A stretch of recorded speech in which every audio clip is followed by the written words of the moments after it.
what a ride it has been in the stock market. From a fall of 38% in March 2020 to the recovery of 60 to 65% now, it has been definitely a roller coaster ride in the stock market. From this fall to the recovery, there have been a lot of developments, news and updates, and also the regulatory changes.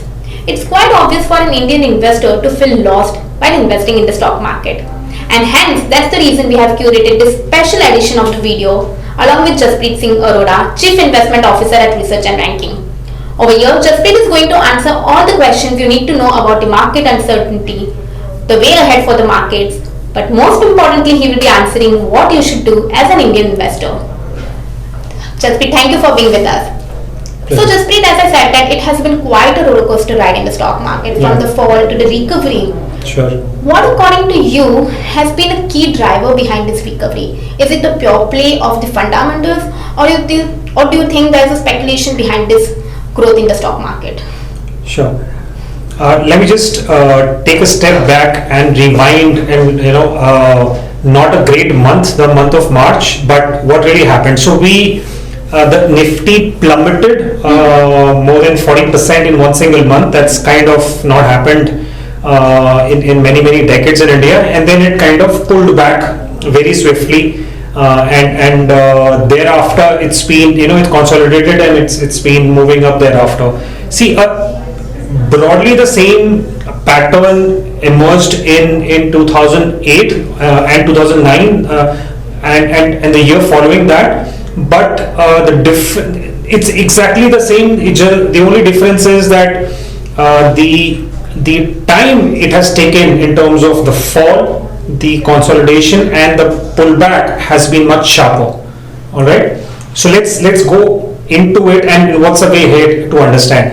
So just to take a example of what happened in 2002. Mr. Donald Rumsfeld, the U.S. Secretary Defense, he mentioned a quote that we have moved from a phase of, or a quadrant of known knowns to unknown, which in itself is inspired by a Johari window concept developed by two management gurus. So what it says, means that the start of March in India, right, the problem of the virus was unknown, right? We did not knew that such a virus existed, right? At least existed in terms of that it could hit India per se, right? The second unknown is that to what extent it can damage, right? In the last couple of quarters, we are moving back, and we are almost at the gate of moving back to known knowns, where we know that the problem exists, right? And it exists for sure in most parts of India, and the depth of the problem, that's also pretty much clear, and we'll talk about it later when we talk about the vaccine and developments. So I think we are back to where we started. Now, what are the drivers you asked? One is obviously the stimulus, right? The global stimulus that has been pumped is like $14 trillion. That's like 3 times the gap in the GDP that was made because of the dent. And that's huge, right? That's like huge amount of capital. Second is obviously the sentiment improved, right? We kind of got locked out in our houses. We started moving out, and we are now shooting a video like as in a very controlled environment, where we are probably not as fearful as we were 4 months back. So put all that together, there was gradual unlocking of the economy. The re-rating happened, right, because the interest rates fell sharply in India and globally, as well as the crude prices. And lastly, the global markets and the mother of all markets, the US, has also supported. Look at Dow, S&P or Nasdaq. So I think put everything together, it's a mix of sentiment improving, liquidity awash, and it just doesn't take a support without solid earnings recovery, and we'll talk about it later as well. It has to be back to earnings recovery, and my God, what earnings recovery has been in the last 2 quarters, just mind-boggling. Jaspreet, we were also talking about this before, that you also spoke about the unknown zone, and now we are moving to a quite known zone. So this is the thing of a past on the uncertainty over the elections, be it Bihar or the US presidential elections, the development of the vaccine. All this is done and dusted now. Yeah. With things falling into place, what according to you would be the key drivers that would be driving the market? So what an Indian investor should watch out for? Oh, that's a very good question. It looks like what more to be, Yeah. what's more left now? I mean, Yeah. we've had so much of action the whole of the year. Is there anything left? But okay. Since the question is what are some of those events we would be keeping a close watch. One is obviously, as you said, the last election was a keenly contested, both in our motherland as well as in the state of Bihar as well as in US. I mean, it was fight to the finish, right? In both the cases. Now, I think the battleground shifts to other two big states, one down south in Tamil Nadu and the other up east is West Bengal. Those are the two big elections coming up, and it's important for the running government at the center to really make a kind of a mark there if it really wants to move ahead in its progressive reforms policy. That's there in April, May of next year. In terms of the earnings, I think third quarter, fourth quarter cannot be as positively surprising as was second quarter and first quarter. That obviously will be a keenly watched event. And obviously, when when would be the last pieces of the economy be opening up? Right, in Mumbai, we still don't have the local trains started.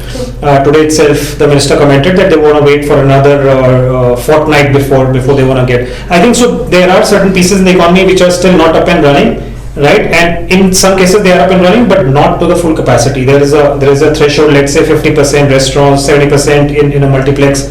70% in a airlines flight. Likewise, can that be stepped up and the corporates allowed to operate to the maximum? So these are some of the events. Not to forget vaccine progress on vaccine from we have already moved from 90% to 95%. So I think 0.5% movement or whatever till we reach 100%, right. and the availability at the ground level.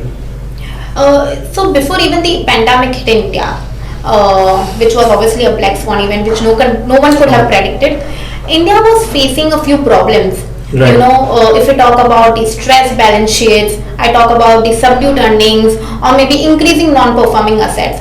There have been a lot of developments and improvements, but where do you see these headwinds going on from here? So in terms of the current headwinds, I think some of the earlier ones are expected to is still there, which was there pre-COVID. It's still there. It'll continue for some time. And in particular, I'm referring to the stress at the SME and MSME sector, especially with regard to availability of capital, right? And obviously, the government has done a lot to ease that, but still there is a gap there, which obviously will take some bit of time, for the unorganized or the smaller segments of the economy to come back to full throttle, and once that happens, then we would probably be doing clocking like 8 to 9% GDP, and that doesn't seem to be too far. Second is obviously anything whenever there is a sharp recovery in investments, in industrial activity, in consumption, right, in infrastructure, then definitely it is followed by a spike in crude prices, and it has already started happening. But if it goes like, and India is still, we are still a crude dependent economy, we still import majority of our crude requirements. So any spike there would obviously be a deterrent. That's number two. And I mean the other thing which is a temporary risk but not a long term, which is when will the credit growth at a system level come back to double digits, which was there till a couple of years back, and it's now languishing around 5 to 6%.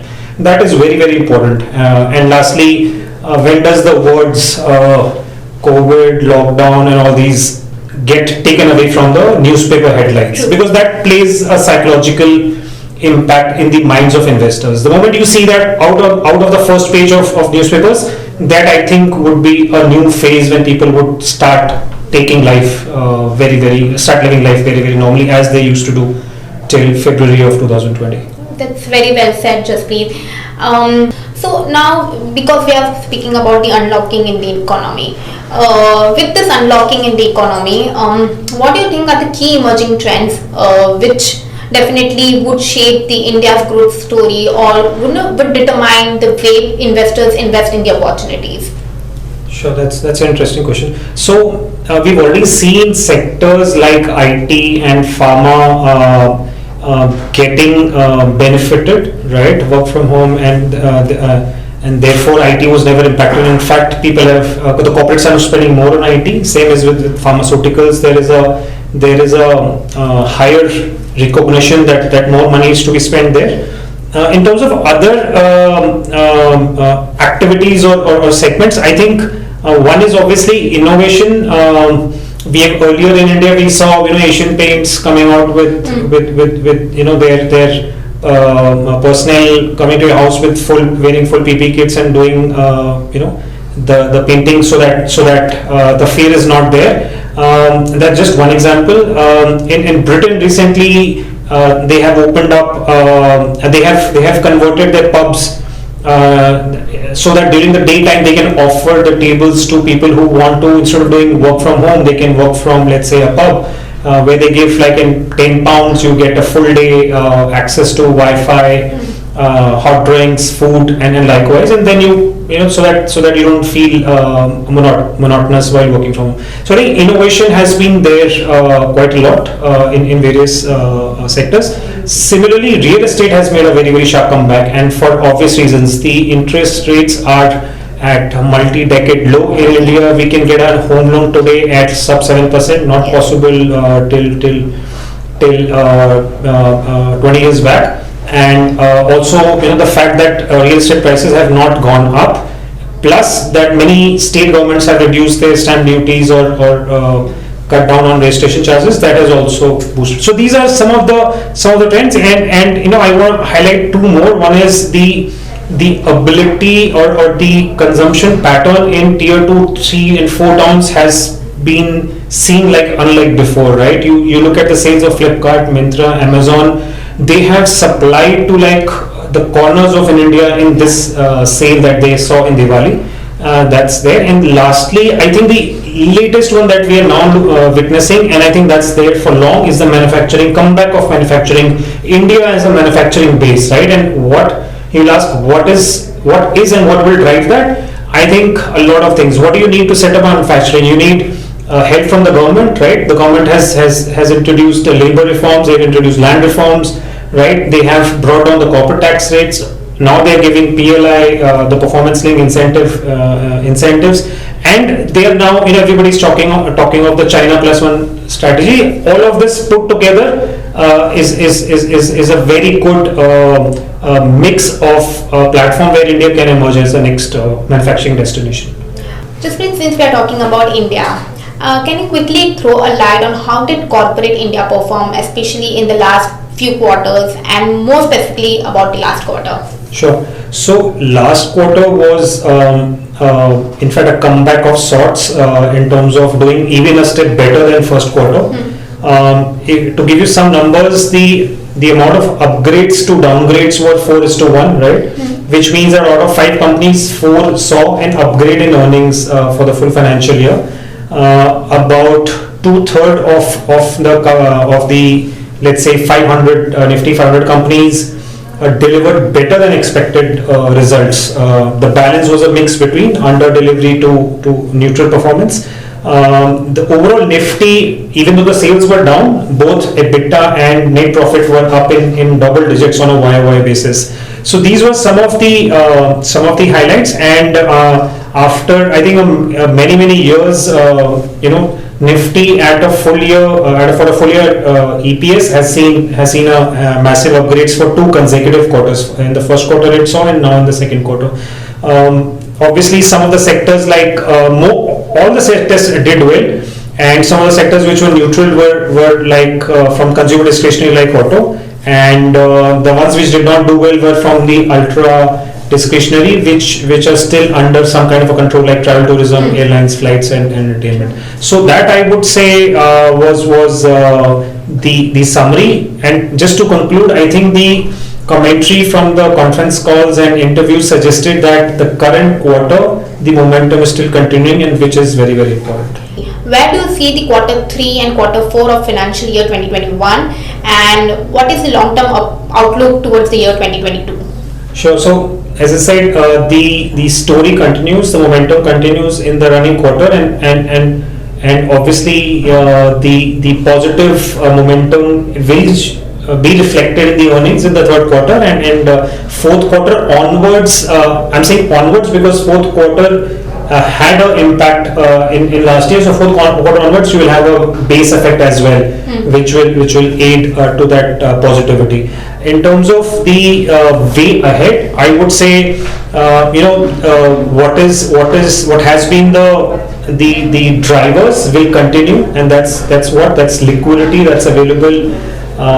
That's available in India and globally. There's a massive development in terms of the vaccine kind of being the plans being made available, so that most parts of India are able to get it at an affordable rate. So that would obviously be a good demand driver.